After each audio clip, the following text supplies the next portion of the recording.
Capítulo 5. Trabajo, paisaje, figura. El humo de los hornos que durante toda la noche velaban respirando con bronco resoplido se plateó vagamente en sus espirales más remotas. Apareció risueña claridad por los lejanos términos y detrás de los montes, y poco a poco fueron saliendo sucesivamente de la sombra los cerros que rodean a Socartes, los inmensos taludes de tierra rojiza, los negros edificios. La campana del establecimiento gritó con aguda voz: «¡Al trabajo!», y 100 hombres soñolientos salieron de las casas, cabañas, chozas y agujeros. Rechinaban los goznes de las puertas, de las cuadras salían pausadamente las mulas. Dirigiéronse solas al abrevadero, y el establecimiento, que poco antes semejaba una mansión fúnebre alumbrada por la claridad infernal de los hornos, se animaba moviendo sus miles de brazos. El vapor principió a zumbar en las calderas del gran automóvil, que hacía funcionar a un tiempo los aparatos de los talleres y el aparato de lavado. El agua, que tan principal papel desempeñaba en esta operación, comenzó a correr por las altas cañerías, de donde debía saltar sobre los cilindros. Risotadas de mujeres y ladridos de hombres que venían de tomar la mañana precedieron a la faena, y al fin empezaron a girar las cribas cilíndricas con infernal chillido. El agua corría de una en otra pulverizándose, y la tierra sucia se atormentaba con vertiginoso voltear, rodando y cayendo de rueda en rueda hasta convertirse en fino polvo achocolatado. Sonaba aquello como 1000 mandíbulas de dientes flojos que mascaran arena. Parecía molino por el movimiento mareante, caleidoscopio por los juegos de la luz, del agua y de la tierra, enorme sonajero de innúmeros cachivaches compuesto por el ruido. No se podía fijar la atención sin sentir vértigo, en aquel voltear incesante de una infinita madeja de hilos de agua, ahora claros y transparentes, ahora teñidos de rojo por la arcilla ferruginosa. Ni cabeza humana que no estuviera hecha a tal espectáculo podría presenciar el feroz combate de 1000 ruedas dentadas que sin cesar se mordían unas a otras, y de ganchos que se cruzaban royéndose, y de tornillos que al girar clamaban con lastimero quejido pidiendo aceite. El lavado estaba al aire libre. Las correas de transmisión venían zumbando desde el departamento de la máquina. Otras correas se pusieron en movimiento, y entonces oyóse un estampido rítmico, un horrísimo compás, a la manera de gigantescos pasos de un violento latido interior de la madre tierra. Era el gran martillo pilón del taller, que había empezado a funcionar. Su formidable golpe machacaba el hierro como blanda pasta, y esas formas de ruedas, ejes y raíles que nos parecen eternas por lo duras, empezaban a desfigurarse, torciéndose y haciendo muecas como rostros afligidos. El martillo, dando porrazos uniformes, creaba formas nuevas tan duras como las geológicas, que son obra laboriosa de los siglos. Se parecen mucho, sí, las obras de la fuerza a las de la paciencia. Hombres negros, que parecían el carbón ahumado, se reunían en torno a los objetos de fuego que salían de las fraguas, y cogiéndolos con aquella prolongación incandescente de los dedos a quien llaman tenazas, los trabajaban. Extraña escultura la que tiene por genio al fuego y por cincel al martillo. Las ruedas y ejes de los millares de vagonetes, las piezas estropeadas del aparato de lavado, recibían allí compostura, y eran construidos los picos, azadas y carretillas. En el fondo del taller las sierras hacían chillar la madera, y aquel mismo hierro, educado en el trabajo por el fuego, destrozaba las generosas fibras del árbol arrancado de la tierra. También afuera las mulas habían sido enganchadas a los largos trenes de vagonetes. Veíaseles pasar arrastrando tierra inútil para verterla en los taludes, o mineral para conducirlo al lavadero. Cruzábanse unos con otros aquellos largos reptiles sin chocar nunca. Entraban por la boca de las galerías, siendo entonces perfecta su semejanza con resbaladizos habitantes de las húmedas grietas, y cuando en las oscuridades del túnel relinchaba la dócil mula, veíase que los saurios disputaban chillando. Allá en lo último, en las más remotas cañadas, centenares de hombres golpeaban con picos la tierra para arrancarle pedazo a pedazo su tesoro. Eran los escultores de aquellas caprichosas e ingentes figuras que permanecían en pie, atentas con gravedad silenciosa a la invasión del hombre en las misteriosas esferas geológicas. Los mineros derrumbaban aquí, hordaban allá, cavaban más lejos, rasguñaban en otra parte, rompían la roca cretácea, desbarataban las graciosas láminas de pizarra samnita y esquistosa, despreciaban la caliza arcillosa, apartaban la limonita y el oligisto, esa plata de Europa que no por ser la materia de que se hacen las cacerolas deja de ser grandiosa fuente de bienestar y civilización.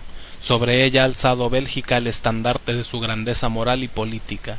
Oh, la hojalata tiene también su epopeya. El cielo estaba despejado, el sol derramaba libremente sus rayos y la vasta pertenencia de Socartes resplandecía con súbito tono rojo. Rojas eran las peñas esculturales, rojo el mineral precioso, roja la tierra inútil acumulada en los largos taludes semejantes a babilónicas murallas, rojo el suelo, rojos los carriles y los vagones, roja toda la maquinaria, roja el agua, rojos los hombres y las mujeres que trabajaban en la extensión de Socartes. El color subido del ladrillo era uniforme, con ligeros cambiantes y general en todo, en la tierra y las casas, en el hierro y en los vestidos. Las mujeres ocupadas en lavar parecían un pléyade de equívocas ninfas de barro ferruginoso crudo. Por la cañada abajo, en dirección al río, corría un arroyo de agua encarnada. Creeríase que era el sudor de aquel gran trabajo de hombres y máquinas, del hierro y de los músculos. La Nela salió de su casa. También ella, a pesar de no trabajar en las minas, estaba teñida ligeramente de rojo, porque el polvo de la tierra calaminífera no perdona a nadie. Llevaba en la mano un mendrugo de pan que le había dado la señana para desayunarse, y comiéndoselo marchaba a prisa, sin distraerse con nada, formal y meditabunda. No tardó en pasar más allá de los edificios y después de subir el plano inclinado, subió la escalera labrada en la tierra hasta llegar a las casas de la barriada de Aldeacorba. La primera que se encontraba era una primorosa vivienda infanzona, grande, sólida, alegre, restaurada y pintada recientemente, con cortafuegos de piedra, aleros labrados y ancho escudo circundado de follaje granítico. Antes faltara en ella el escudo que la parra, cuyos sarmientos cargados de hoja parecían un bigote que aquella tenía en lugar correspondiente de su cara, siendo las dos ventanas los ojos, el escudo la nariz y el largo balcón la boca, siempre riendo. Para que la personificación fuera completa, salía del balcón una viga destinada a sujetar la cuerda de tender ropa, y con tal accesorio la casa con rostro estaba fumándose un cigarro puro. Su tejado era en figura de gorra de cuartel y tenía una ventana de buhardilla que parecía una borla. La chimenea no podía ser más que una oreja.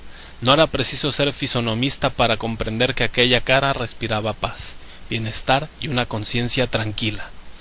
Dábale acceso a un patiecillo circundado de tapias y al costado derecho una hermosa huerta. Cuando la Nela entró, salían las vacas que iban a la pradera.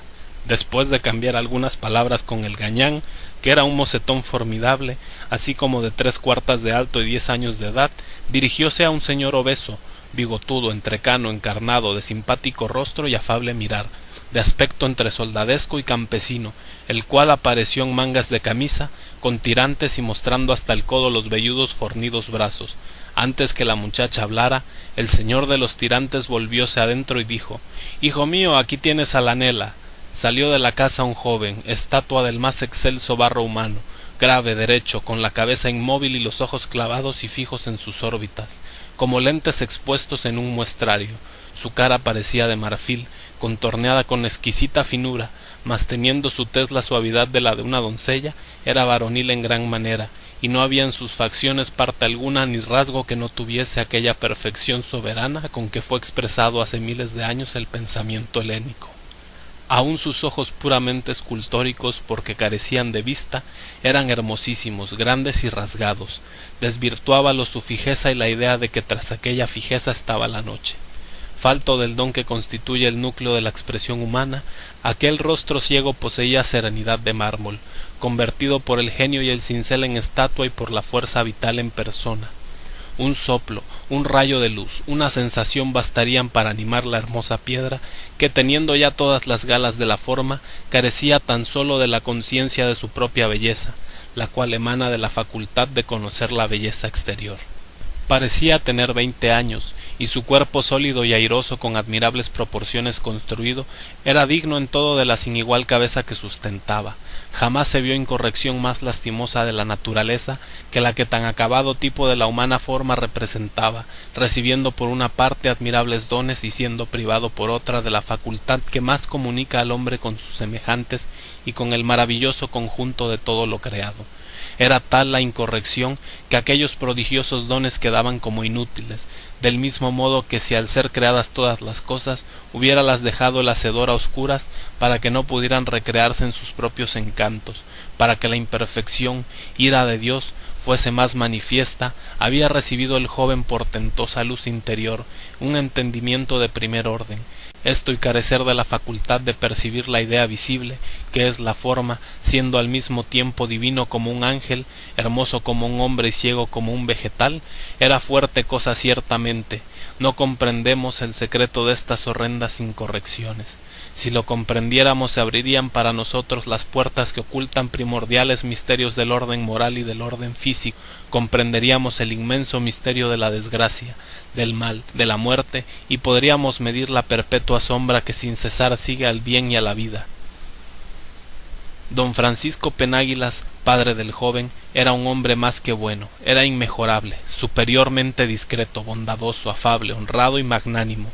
No faltó de instrucción, nadie le aborreció jamás, era el más respetado de todos los labradores ricos del país, y más de una cuestión se arregló por la mediación siempre inteligente del señor de Aldeacorba de Suso. La casa en que le hemos visto fue su cuna, había estado de joven en América, y al regresar a España sin fortuna había entrado a servir en la Guardia Civil. Retirado a su pueblo natal, donde se dedicaba a la labranza y a la ganadería, heredó regular hacienda y en la época de nuestra historia acababa de heredar otra muy grande. Su esposa, que era andaluza, había muerto en edad muy temprana dejándole un solo hijo, que desde el nacer demostró hallarse privado en absoluto del más precioso de los sentidos. Esto fue la pena más aguda que amargó los días del buen padre. ¿Qué le importaba llegar riqueza y ver que la fortuna favorecía sus intereses y sonreía en su casa? ¿Para quién era esto? Para quien no podía ver ni las gordas vacas, ni las praderas risueñas, ni repletas las trojes, ni la huerta cargada de frutas.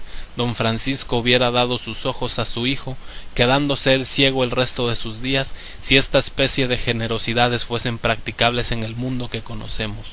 Pero como no lo son, no podía don Francisco dar realidad al noble sentimiento de su corazón, sino proporcionando al desgraciado joven todo cuanto pudiera hacerle agradable la oscuridad en que vivía.